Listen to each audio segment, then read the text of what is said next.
lot of stuff that we want to talk about. And we're actually going to be talking a little bit about the funnel versus the flywheel that Joe touched on earlier today. We're going to talk about creepy versus cool as far as marketing goes. And we're going to talk about adoption, engagement, and innovation, which are all things that are very near and dear to my heart and all of us at Total Expert, and certainly to all of you as our customers as well. So again, thank you guys so much for joining us. And I think we want to dig in talking about this, the funnel versus the flywheel.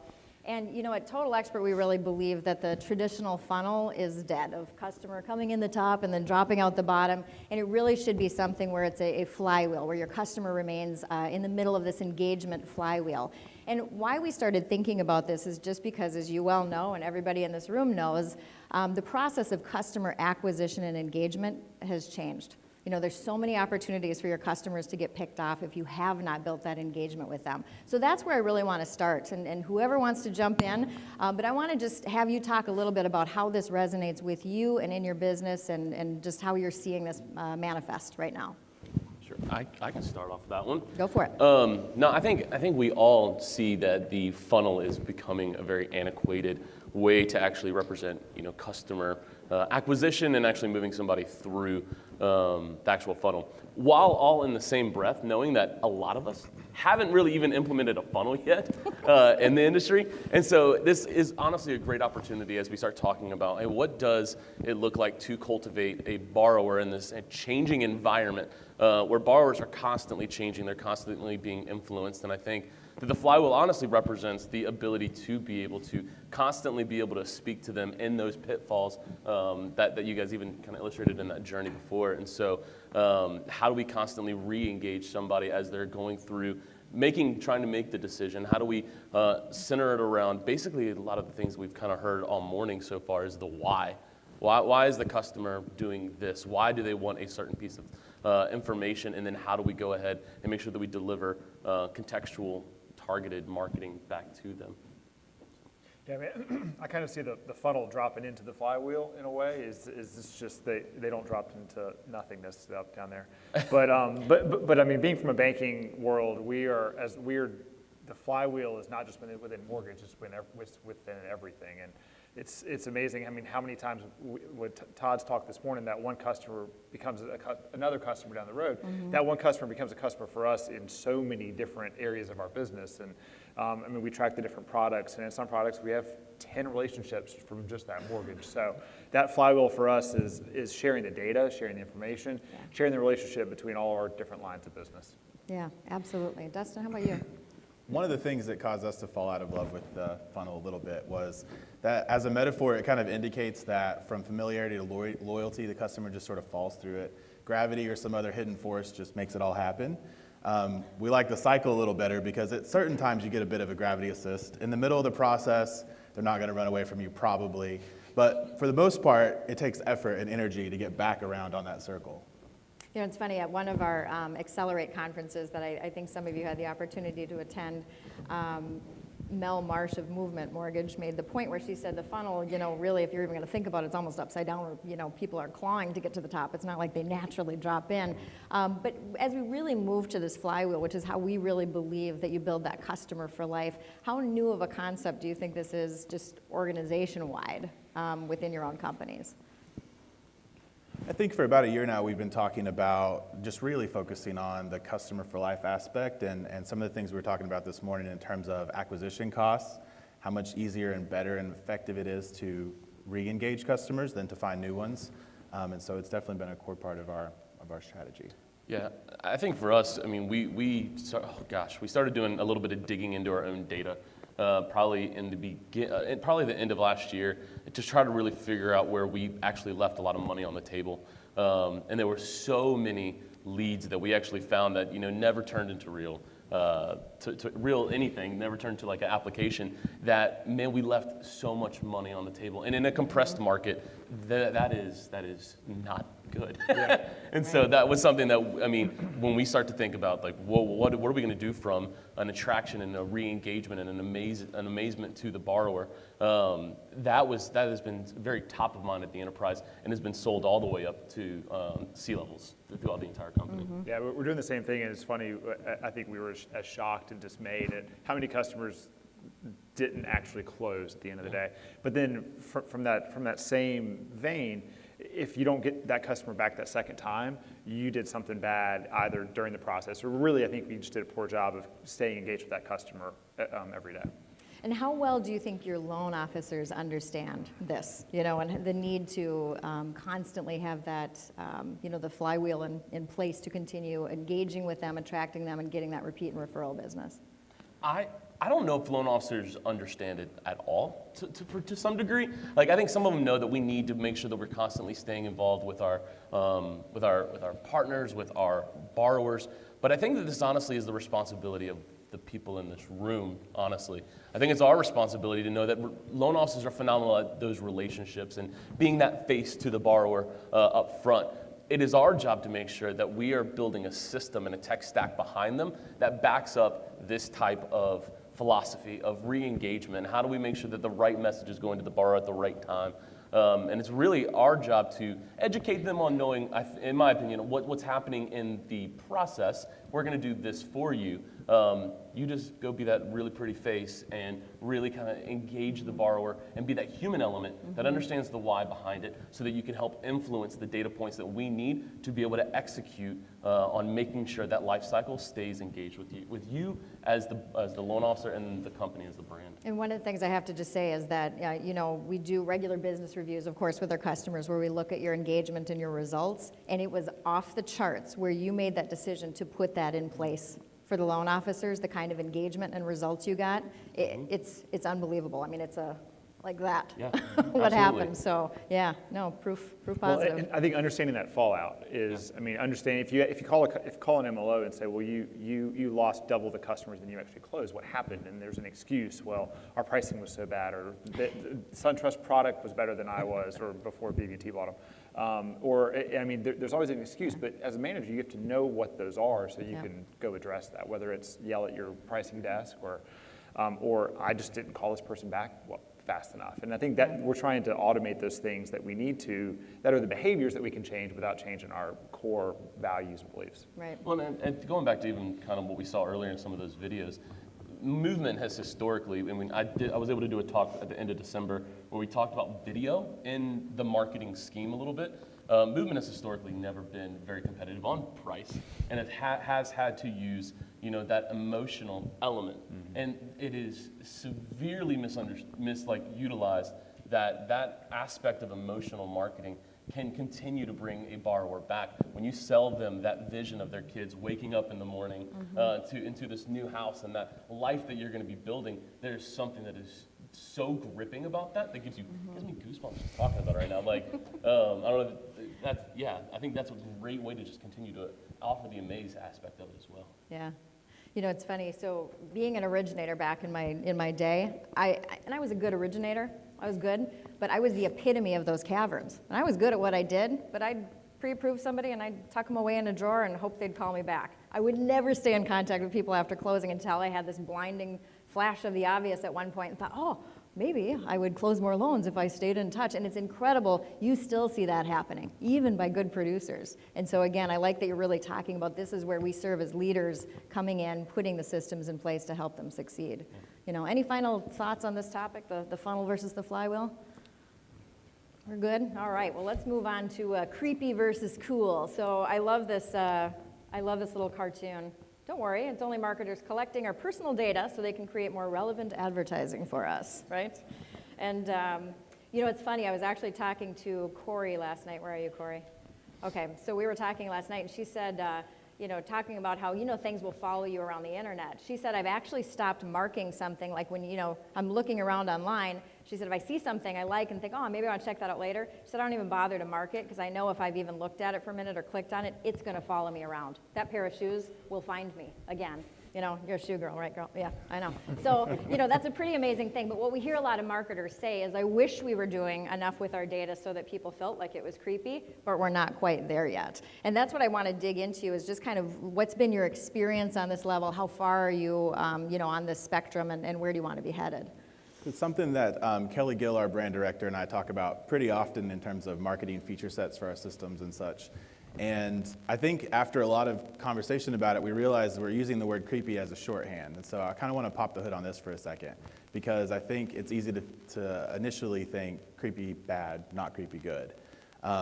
But I think what we're really saying there is that people don't like to, the negative sentiment comes from if you're being tricked into buying something. Someone's using your personal information to con you. That's what's driving the negative emotion. I've got kind of two examples. So I've got one of my trainers, Shatina, a member of a certain demographic. I logged into her computer to give a presentation a few months ago. And for the following, it took me a while to figure out what was going on actually, but for the following weeks, every so often I was getting ads for like Louboutin high heels, lace front wigs, and just kind of like, where is this coming from? But we all saw that and had a laugh. Like, that's funny. We all know what's going on there. It's the same thing, cookies or whatever, tracking me across the web. But as opposed to a few years ago, I was looking to restructure some student debt and consolidate some student loans. And I was researching some options, and a few days later, I saw an ad that said, Shirley Morton saved $10,000 with X company. Shirley Morton is my 80-year-old grandmother who never went to college, and so I struggled to see how she saved that money on her student loans. And that one gave me kind of a bad taste in my mouth, like finding my grandma to advertise to me. So it's not always, I think, good versus bad. I think the takeaway is to, if you're going to do something sophisticated, either get away with it or acknowledge it. Have your message include sort of some amount of, you were on my list, so I'm reaching out for X or Y, that kind of thing, so that people don't feel like they're being tricked at the end of the day. I think that's where the creepy pitfall really comes down to. Mm-hmm. Yeah, I think Gartner actually just came out with a study, 2019 marketing predictions. If you haven't seen it or read it, definitely go and check out that panel as well. But they actually have a stat where it talks about when you do cross into that creepy side, you have about 49% of people that will immediately just unsubscribe, and then about 14% of people that will actually not do business with you because they felt violated in some way, because you used your grandmother's name, right? Or the dog name that we heard earlier. And so that was a really interesting statistic, especially as we start thinking about how we want to embrace data in our day-to-day life, because there is a good way to contextually, market to somebody. One of the things that we were talking last night, and I heard the example of, hey, somebody went looking for skis, and so we're going to look at the ski report and pair that close to their proximity and be able to go ahead and send them a deal based off of, all right, it is a great weekend to ski. This is what the conditions are. Also, if you need a new pair of thing, I don't ski.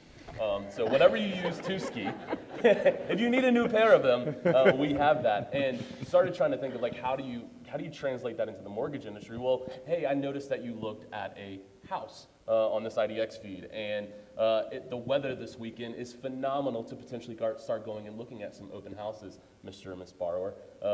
This is how long it'll take you to get like those type of contextual types of marketing, I think, really kind of steer you away from this creepy aspect of it, and it begins to do what the borrower does expect. Technology working for you, and working to better my ability with you going ahead and taking my data, which we all know is happening. We've all known it for a while.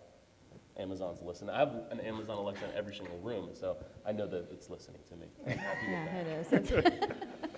Well, I think it goes to two of the things we talked about already. I mean, Todd talked about trust. And so I think if the marketing is coming from a company that you trust, then that has a different balance than a company that you may or may not trust. I think we all are debating if we trust Amazon or not. You trust them more than I do.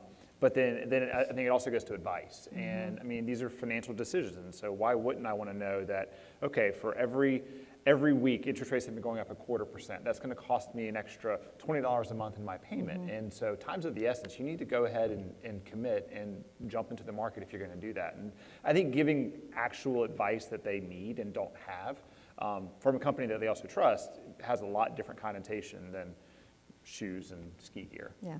Not that there's anything wrong with shoes. No. Or ski gear, if you go that way. So, yeah, right. Well, it's interesting. It makes me think about something, Joe said something the other day in one of our company meetings where he said, every interaction that somebody has with your brand is either going to build or erode trust. And maybe only slightly, but every single interaction, and that really caused me to think. It thought about, us at Total Expert. It made me think about for all of our customers, because you may not lose a customer by a clink, in a marketing that goes to your dog accidentally or something, but it kind of erodes the trust that you have of that brand and really thinking, do you actually know me? You may not exit out, but it just brings up kind of the criticality of, I think, doing this right is what you're really all talking about. Yeah. Cool. Well, you brought up some stats. I want to bring up a few other stats here. These first two, where 66 unsubscribe and 72 delete emails they find irrelevant to them, show a really low tolerance for generic email. So I thought this was pretty interesting. But 69% delete emails when you get too many. So there's kind of this balance between the content, the personalization, the volume. So just from your previews, what would you say is the balance between the creepy, cool personalization combined with how often you're actually reaching out and touching someone? I think, like I said, we're kind of sensitive to it. We talk about it a lot, so we do use certain things sparingly. There's a few things we'll do more often. Use your first name as often as possible, obviously, some of those easy things. Kind of going back to my last example, I think we just we never try to make it too sophisticated so that we cause the sentiment or perception that we're trying to trick somebody. Mm-hmm. One of the things that I think, we haven't implemented this, and this has just been an idea more so recently that's kind of come out on our side, is there a way for the borrower to provision what type of information that they actually do want from you? And then based off of that provisioning, be able to serve them relevant content that they asked for. If they asked for it, they're going to get it, and they will most likely engage with it so much more. And so where does that mechanism actually fit? Because then you're able to really kind of instill that trust that we talked about earlier today, because the borrower made that decision. And so it's not something we've implemented. I don't know how we're going to even begin to tackle that, but I think that that's an idea that really will see a lot of these numbers turn into a more favorable balance. Well, I mean, your journeys are going to allow that, or are allowing that, to where it can be so personalized based on factors that either we determine or factors that we ask the customer. And I think, Trey, that's a great point, that, I mean, if a customer's choosing, hey, I want to get an annual loan review, which we should all be doing, I want to get these things, then when you do it, they're not going to unsubscribe. I mean, I'm a chronic unsubscriber from emails, but there's probably 2 retailers I let do that, because I'm like, when there's a deal, I want to jump on that. Right. And same thing. Right.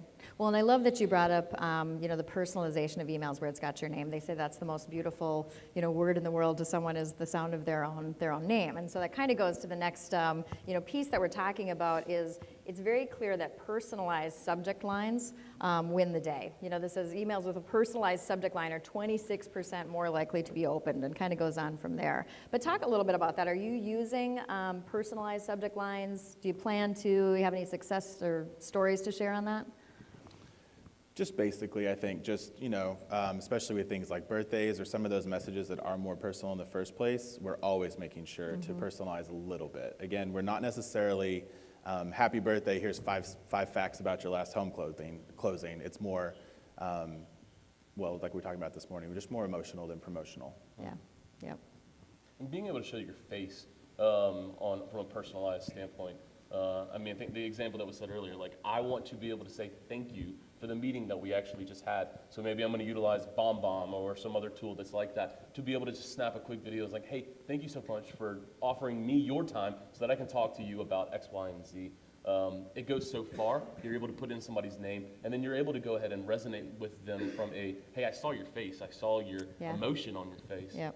Yep. Yeah. We're in process. Good. Good. And it's one of the things, it's interesting you bring that up about the face, because there is there's some interesting science behind like the lizard brain aspect where people are looking for a face. They're looking for eyeballs, and that brings a different emotional connection than it not being there. So it's kind of interesting on that standpoint. When you kind of weed out hey, I know that this is a robo email that 30 other people just got. Right. And it just means something. It's more work. Yeah. It's definitely more work, but do it. Or figure out a way to scale like what Jet did, and be able to create a nice video and be able to input somebody's name. I was trying to watch in that video though, like, you don't really see the person's mouth say Todd in the beginning. Yeah. And so I don't know what type of AI they were doing. Watermelon? Yeah. That's definitely pretty cool. Yeah, no, I think it's only going to get cooler, Yeah. I think, as we go. And talking about content, that's something you guys know is very near and dear to my heart. And we're pretty early in the marathon of bringing this digital marketing to our teams, and it seems like sometimes it's all about teaching them to use the tools rather than using content to really draw them in. So what are kind of your thoughts in terms of your content game today? How is it driving conversions, and where do you want to go in terms of content? I think it kind of comes into being a clickbait type of subject line as well. I mean, we will go read an article. One of my favorite things I follow on Twitter is Saved You a Click, and it will go through this long article, and it will say, it'll have some clickbait kind of top 10 something. Yeah, and then it'll just give you what you want to go, which was 3 pages down. I think you have to kind of create that if you want them to click into the email, but I think that also comes in, it just can't be that frequent that you're getting tired of it. Right. Yeah.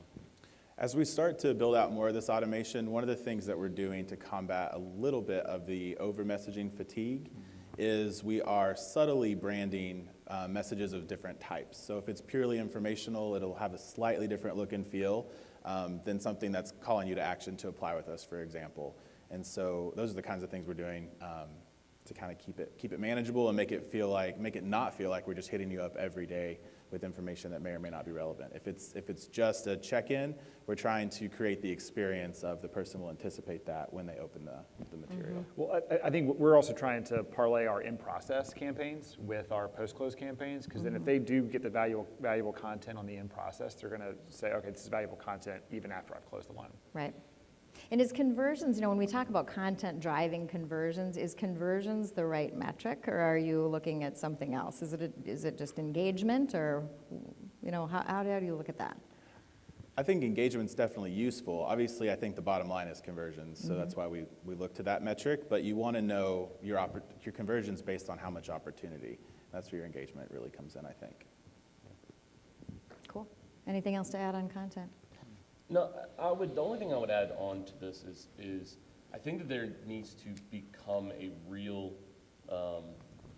grasp of us starting to really embrace and really trying to get the rest of our executives to really embrace a test and learn culture, a culture where, hey, this worked here, this didn't work there. How do we create controlled experiments over and over and over again to be able to define what this is? Because it's going to be different for a lot of us and for many demographics. And I think that embracing some sort of, hey, we need to begin to A/B test more often is going to be very, very paramount, especially as we continue to go into, they're talking about having marketing teams be able to utilize some sort of AI robotics to actually start to build content, A/B test on its own by 2020.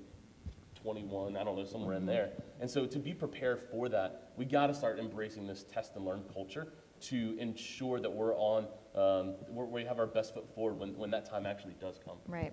And it's not just, we're talking a little bit about email, right, because we're talking about subject lines and things like that, but it's not just those channels, right? There's all the other channels. In fact, for millennials, email's a little bit passé. That's the last way I'll try to get a hold of my daughter. I mean, I'll get a hold of her text, Facebook, anything else, but the email's the last possible way. So how are you looking at content for your other channels as well in terms of drawing in that engagement and those conversions?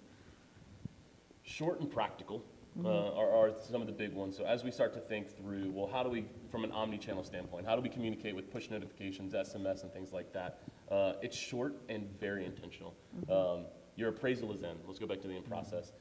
This is what it means. Click here if you need to do more. This offer or something to that degree is available. Here's how you immediately take action, and then have a place to land that has immediate action on there that doesn't begin to creep people out with, hey, give me your social security number now, things like that. I like how you said that, though. Like, hey.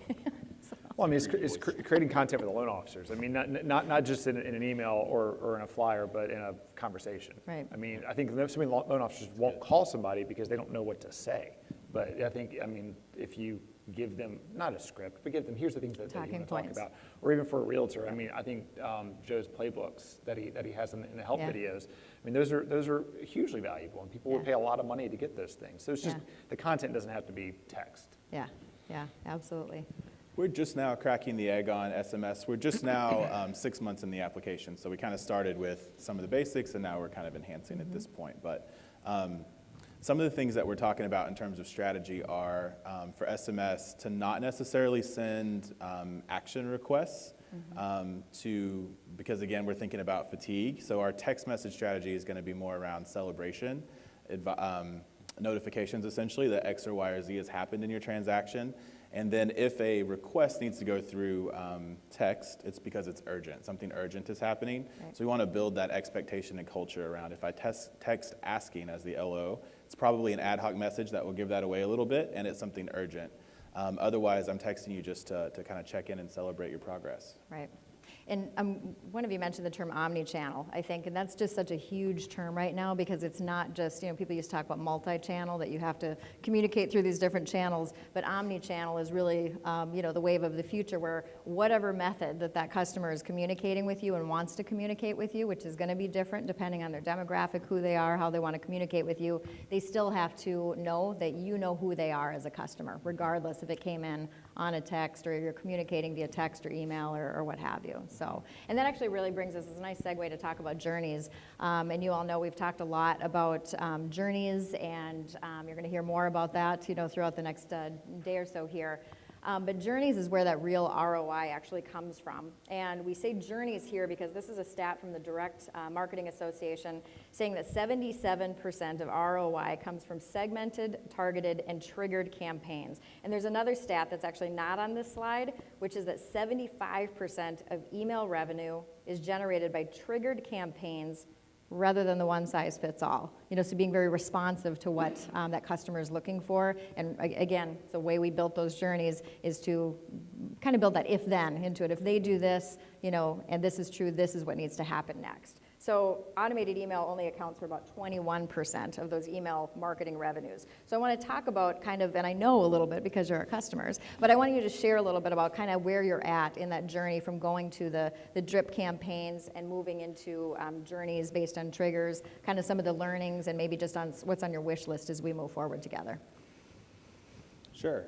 So yeah, we are just starting journeys as well. We just did our journey training a couple weeks ago. Super exciting, and it caused us to think of a lot of strategy going into adopting journeys. And one of them is this idea of off ramps. If you do have a customer that's not necessarily responding to X, Y, or Z campaign, or maybe they're not unsubscribing, but they're not engaging, we're off ramping them to a lower impact journey. That'll be our sort of plan. And there's a lot of options for that. It can go the other way too. If they're hyper engaged, you have the ability to elevate them to a more engaging journey. The other thing that really popped out to us during journey training that I loved in terms of our ROI is that when you set up a journey, you set a goal from the beginning. And I think sometimes in the rush to get things rolled out and get the message out, we sometimes do that first and then try to back into the ROI. And I love just the culture and the philosophy of, at the outset of a campaign or a journey, deciding what we think our conversion ought to be from this activity. I think it just instills the right mindset at the right time for how to think of our ROI. I mean, we live and die by ROI, and I mean, we don't do anything unless we feel very confident that we're going to have a positive ROI. It doesn't have to be perfect, but the good thing about mortgage is it doesn't take a lot to get a positive ROI. I mean, you make so much money per transaction that it's different than selling a pair of shoes or selling a carton of milk. So we definitely see a huge ROI, and I think the stats from a couple of slides ago, they kind of scare you a little bit away from email marketing, but this is where it kind of brings you back home and says, okay, if we can personalize this, if we can make it relevant to the customer, whether they want high touch, low touch, whatever stage they're in, then they're going to be engaged with it, and they're not going to be afraid of it. Trey, anything to add on the journeys? No, so we're still in the process of rolling out journeys at Movement. We have been on this process for a while, mainly on us. Thank you, Heidi, for the nod. But honestly, I think that what we're really starting to get incredibly excited about is just being able to see the 77% lift, because that's what needs to be communicated to our executive staff. As the market continues to compress, we need to be able to communicate our value and the value of our departments through the C-suite. And so that is, it's a phenomenal stat that I think everybody, if you have not yet rolled out journeys, need to kind of keep in mind, because this shows the value of the work that you and your team are actually doing on a day in, day out basis. Right.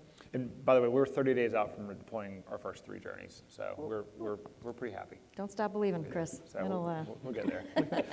But they're in compliance right now, so all bets are off. All right. Well, I'm rooting for you. Like I said, don't stop believing, All right, there my we friend. go. All right. Kind of our last topic on the creepy versus cool, but talking a little bit about AI, and I love this cartoon, the guy saying, can't we just use artificial intelligence to manage our sales funnel for us? And the Alexa saying, I found 4 places that sell funnel cakes fairly close to you, right? And so This is how it can feel a little bit sometimes. And so I want to talk a little bit about just kind of where do you think we're at as an industry in terms of, AI enabling us to use this, great data that we're getting and marry it to home price data and, do all that. Where do you feel like we are as an industry now, and where do you see it going next? I think we're a long ways away, to be honest with you. I think, one, the data is so not aggregated together. The data means so many different things for different people. The data is very private and has such a high level of security to it that I think it's people who think they're going to come in from a technology standpoint and just be able to take our data and tell us everything we want to know. I don't think mortgage is going to be there, but I'm a little pessimistic on that. And we're still going down the path because I hope I'm surprised, but I've just seen how. We just with what happened with Equifax, I feel like everybody just has to be so protective of what that data means, and our customers. You talk about losing trust overnight. That's the thing that's gonna, I think, kill a lot of this. But I would piggyback on that and say, the data is so disjointed. You could have one of the most sophisticated enterprises, and your HRIS still doesn't connect to your LOS, and there is complete disaggregation of data throughout, especially at movement. We're constantly trying to make sure that is all aligned. And so it's hard to enable AI without having some sort of connection there. I would say on top of that, though, the one thing that I think we probably need to focus on to be able to lay a good foundation on is, can we just get our if-thens right? If a borrower did this, then do that. Those type of statements personalize the experience enough and are the bedrock of making sure that we ever have any AI-enabled marketing in the future possible. And so, hey, the borrower did this, they indicated that, then this means that. Like, those statements and making sure that we're starting to wrap our minds around that are imperative to understand. Yeah, I agree with these guys. I think historically our industry has been really slow to adopt, looking at COBOL systems and the aughts and things like that. But I think since 2010, 2013, because of some of the challenges our industry has been under, we've all been better at adopting tech, and I think there's been a lot of innovation in mortgage. And so while I totally agree, I don't know where the data is going to come from. I'm not sure exactly all the use cases for AI. I think things are changing so closely. It's one of the 3 or 4 things we need to always kind of be looking at and kind of understanding, when is this going to be sophisticated enough and easy enough to add value to my op? Again, I think we're probably years away too, but it's something, along with blockchain, other buzzwords like that, something to look at, I think, and watch. I think content-enabled AI is probably one of the closest pieces that we could actually kind of see ourselves moving towards. They do this in sports right now all the time. I don't know if you guys ever see some articles that are pop-ups that actually happen. It's like, they hit this home run and scored this many points and touchdown. Right. Something like that, right? Yeah. And so that is that's been around for a while now. And so seeing us begin to, based off of the profile of a borrower, be able to say, put this picture in, say this type of keyword, based off of a test and learn culture that we've adopted, I think is definitely going to be one of the next steps after we really kind of figure out our if-thens. Please prove us wrong. Well, I got to tell you, I'm an optimist, right? And so, I actually do think, when you look at how the pace of innovation is moving so much more quickly than it was, things that even just a few years ago we thought, that's crazy, now it's actually happening right now. And that pace doesn't look like it's slowing down anytime soon, right? So right. I'm an optimist, Chris, so I actually see this probably a bit sooner than you think. But what would be your dream? I know this wasn't on your prepared list of questions, but what would the perfect vision be of really utilizing that data and utilizing, whether it's AI, machine learning, what would paradise be, I think we all sit around these tables and try to write out these emails and try to write out what we want the brand messaging to be, and I think understanding the key trigger words, either from a positive and negative standpoint, I think understanding what actually is resonating, and by sending out a couple of test emails, doing not even A/B, but A to Z testing of all the different variables and seeing what actually works, and then allowing that to quickly change for the next campaign. Yeah, I think I'm most excited to honestly get that Jarvis feel eventually inside the industry.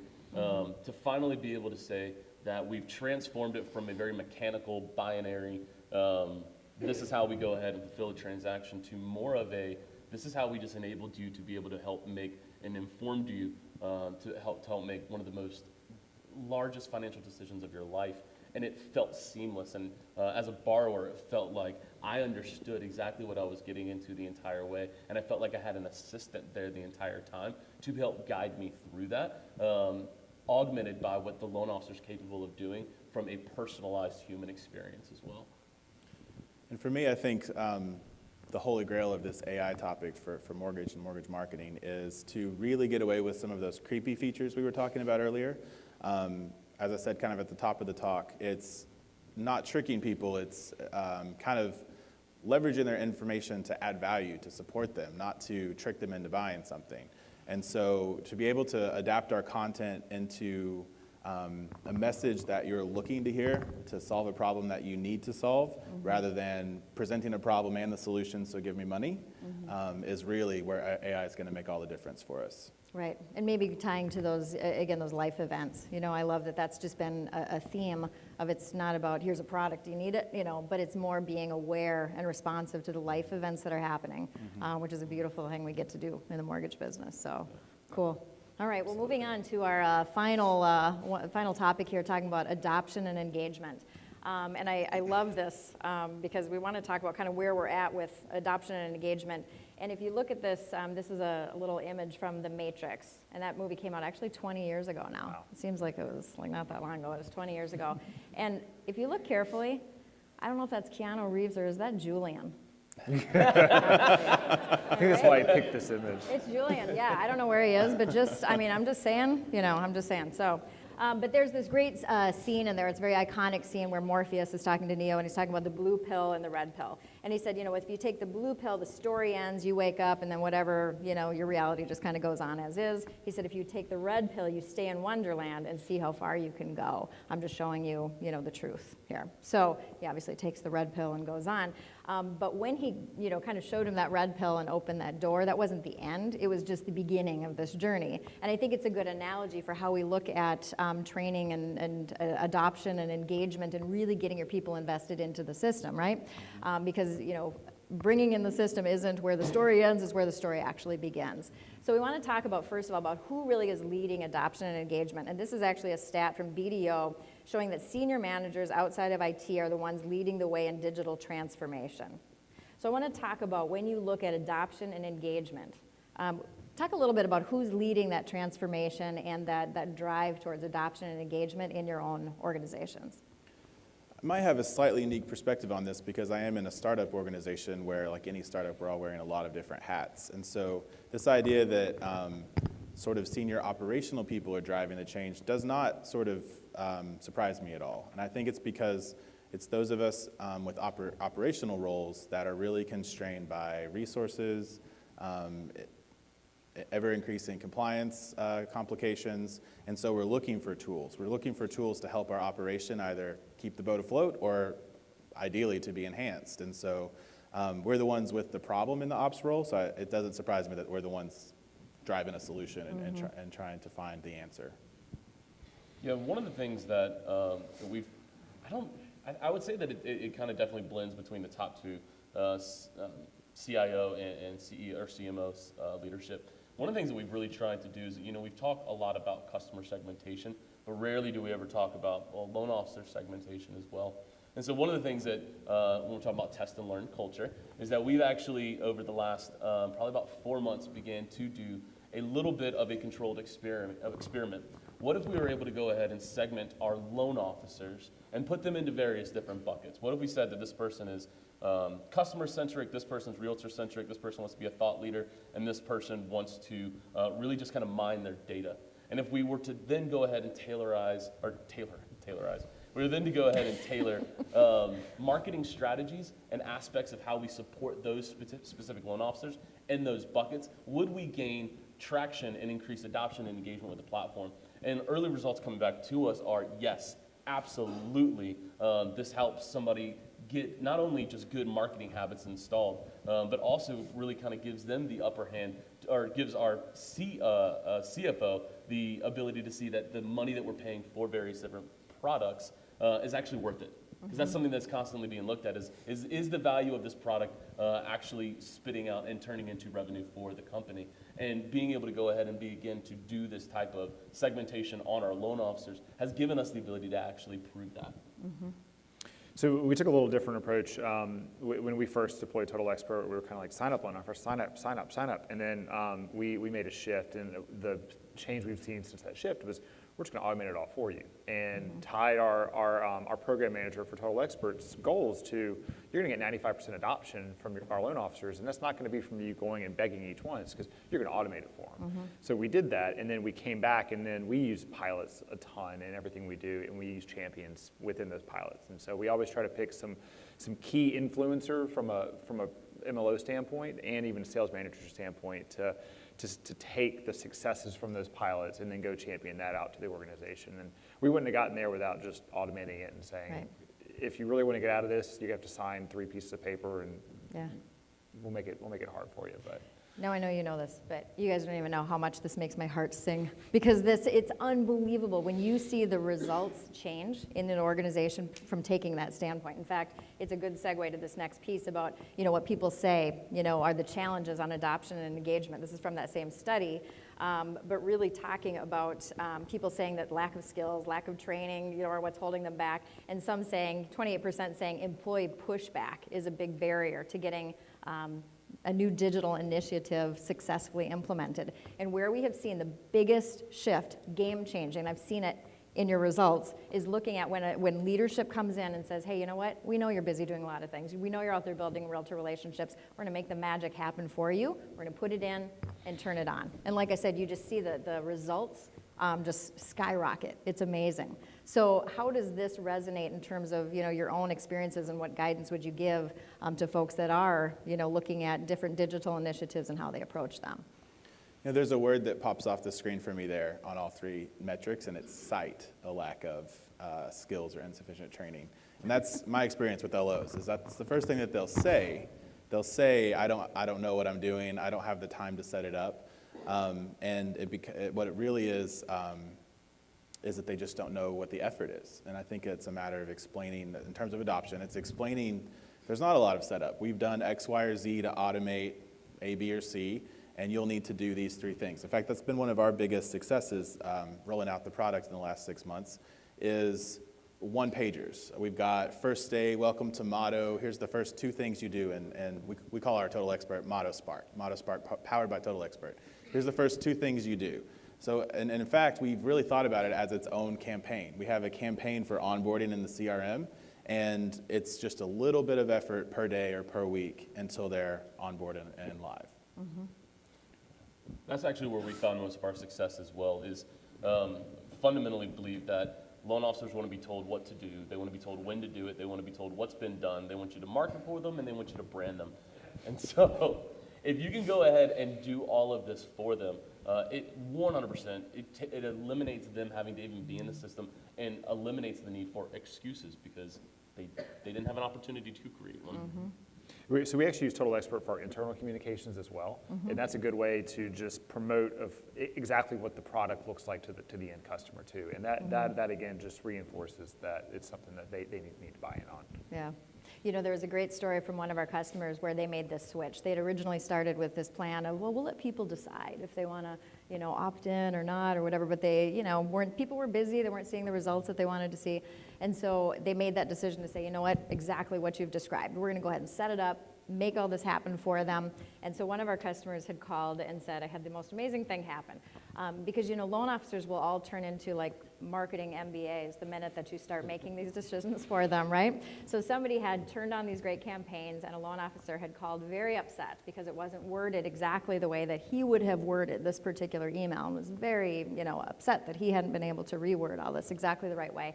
Called back the next day and said, I'm going to retract my complaint because I got 5 purchase leads off of that, so I'm good, right? Wow. So the results really speak for themselves, and so it's cool to hear you really echo that.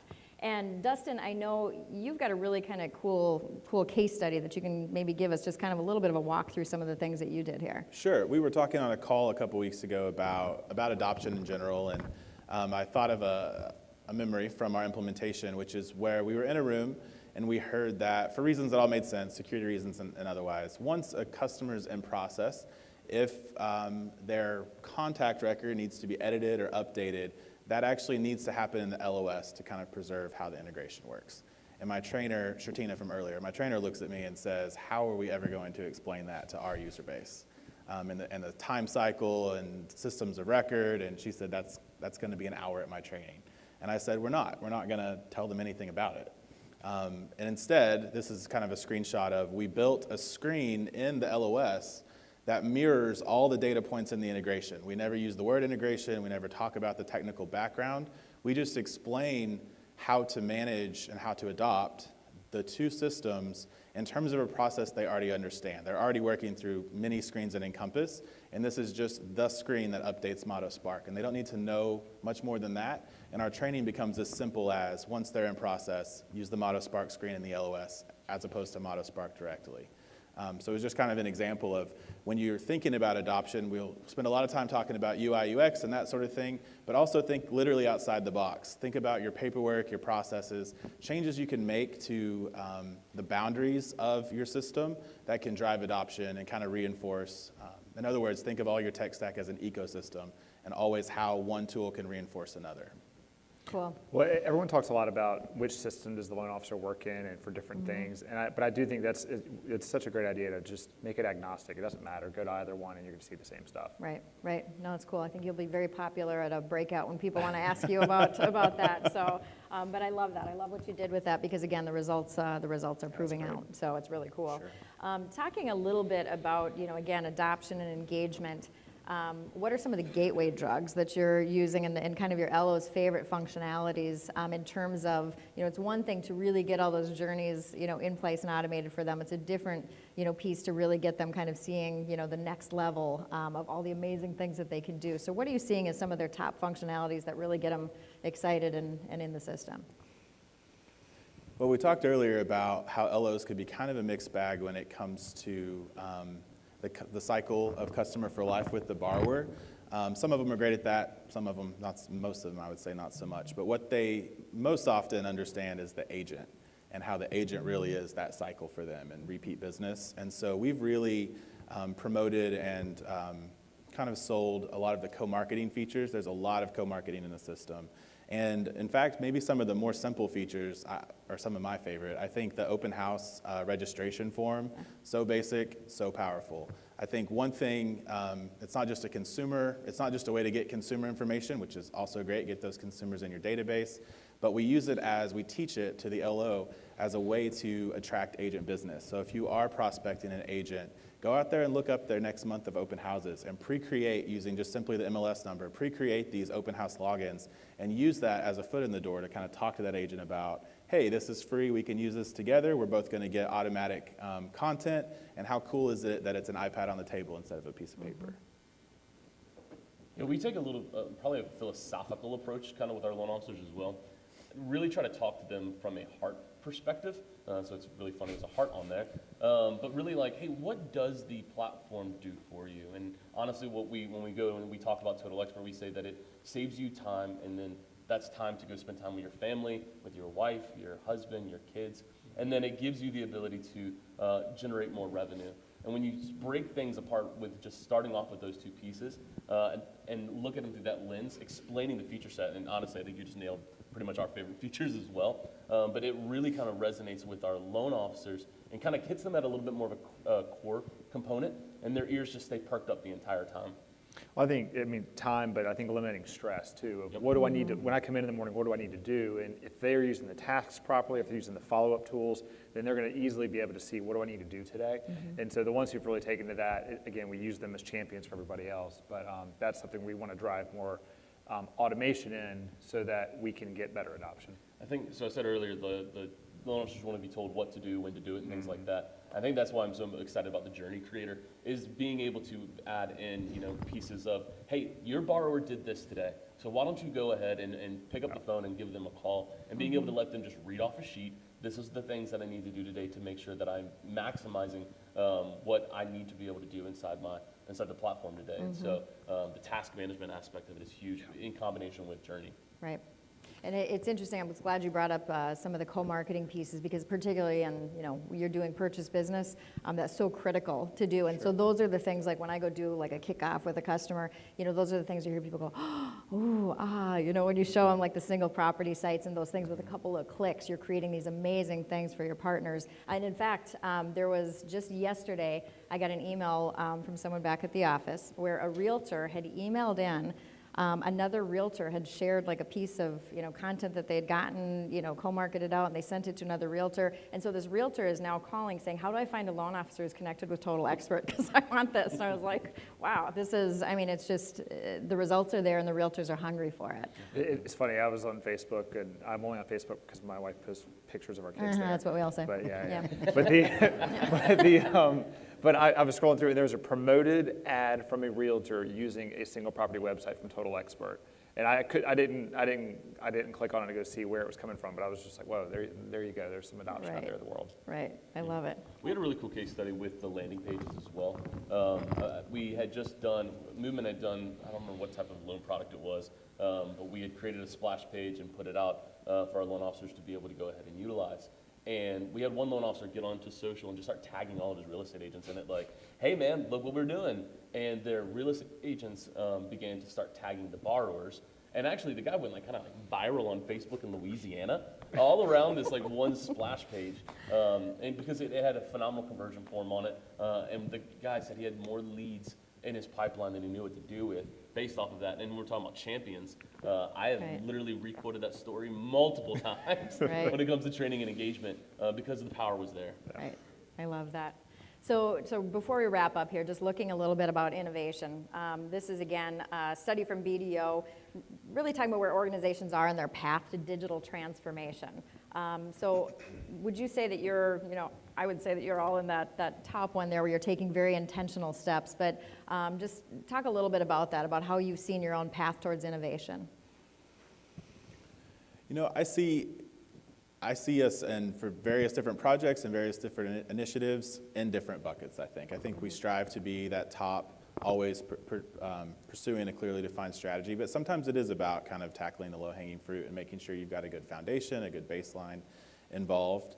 But I love what you were saying about test and learn, and we're seeing that now on the screen, where that is, I think, especially in technology, where we've all, I hope by this point, kind of done away with waterfall. Everything's about iteration. And so even if maybe you're not there yet with that clearly defined strategy, it's about testing, learning, and climbing up this ladder that we're seeing on the screen.